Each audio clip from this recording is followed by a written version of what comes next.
WHAS, Dr. Eli Karam in the studio. Good to see you again, Eli. Good to see you, Terry. Marriage and family therapist, U of L's Kent School of Social Work, and still president-elect of the association. For a couple more months, yeah. A couple more months, and then you're taking over there. Taking over. All right, obviously with this 9/11 weekend, it makes all of us think about what happened 10 years ago. And let's jump to today and talk about families that go through crisis of some sort, loss, those types of things, and how you help or what information you can give to families who deal with shocking loss, obviously, of a member of the family or some sort of global tragedy that can come up and then scare kids. Yeah. Well, first of all, I think we need to think of this idea of if you're going to help your kid process loss or your child, first you have to understand your own reaction. So there's lots of developmental stages when you're exposed to either trauma directly, if you were in a traumatic event and you saw someone lose their life, but most typically happens through secondary trauma, Terry. So you knew someone or you lost someone, and children can experience that way too. So I think the first tip is the idea that you need support. So you have to have people to talk to, and you can't talk to your kids unless you've been able to process that first.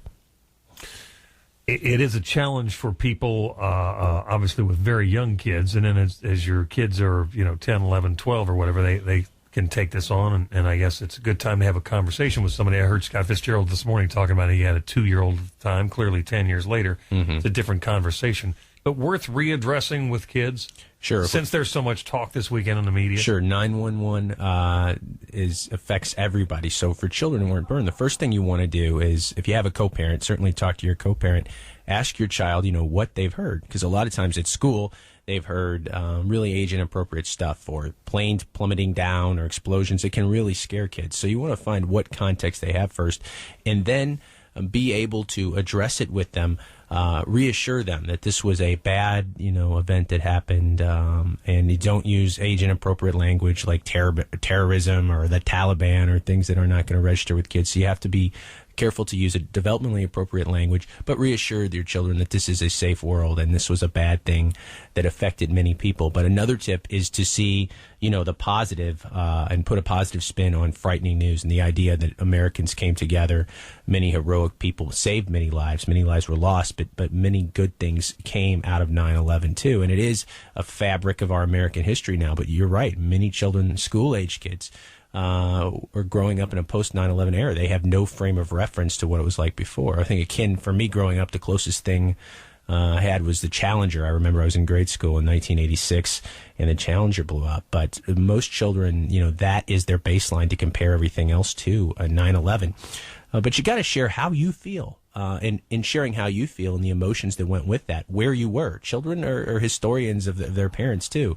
What you were doing, what you were thinking, that opens the dialogue and to process your emotions, models for the child, how to do that. Also, I have to be truthful about this. When the next time I got on an airplane, the first thing I was doing was looking around, checking out the other people on board. It seems like a natural human response, but you have to be careful with your kids to not try to say, well, everybody of a certain origin or faith or whatever. You have to be careful here. Obviously, this weekend for Muslim Americans, it has to be incredibly difficult. Sure, and that goes back to the not enforcing stereotypes or not making your children more sensitive or more frightened than they need to be. But that would be a logical follow-up to children when hearing about planes crashing into buildings would be scared to fly. So that would be a logical conversation to have with your child and with your co-parent of, just because that happened, talk about safety and talk about the exceptions, and this was an exception to a rule that that these things don't happen like this, and that's why it was such a tragedy. You can't keep the world out of your kids' heads either. So there are other people who may be a little more boisterous, loud, and rude.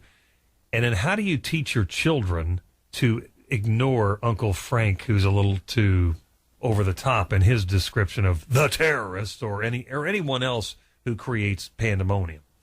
Right, and I think you tell children there are people like that out there everywhere, and to be able to understand that some people are going to believe different things or think differently, but you want to create a safe base so your kids can come back to you no matter how old they are. This pays off later in adulthood too, where your kids still use you in a mentoring relationship. They come back to you and talk to you. So you want to create the culture that a kid can talk to you no matter about anything, and you can help them sort through that. But people are going to be out there, your peers at school, Uncle Frank, people like that are going to be out there all the time. I do have an Uncle Frank, and I didn't mean him, by the way. Just want to point that out. I'll also say real quick, Nickelodeon.com has Linda Ellerby, that famous broadcaster, has narrating a story called The Story of 9/11, where very age-appropriate materials for children. So if you're still stuck on how to talk to your kids about this, they bring it up. You can watch that on Nickelodeon.com on demand. You and I are going to talk about money, couples and money, coming up here in a few minutes, too. Sit tight. Dr. Eli Karam in the studio. Linda Ellerby, by the way, came up with the shortest toss to commercials ever. Now this. Stocks fall on. Now an entire generation that was not alive for 9/11. Talking to those kids who don't remember can be a difficult concept. Theron Nicholas has more. 9/11 is so ingrained with American history now, kids will hear about it in school, so parents need to be ready to talk about it. You can tell them how you feel. So you can tell them where you were, what point in your life, and your emotional reaction. It's okay to tell your children how you feel. Dr. Eli Karam with the Kent School of Social Work says parents should use age-appropriate language and try to focus on the positives. He also says it's important to talk about how safe it is now because, as we all know, kids can be worrywarts. There, Nicholas News Radio 84, WHAS.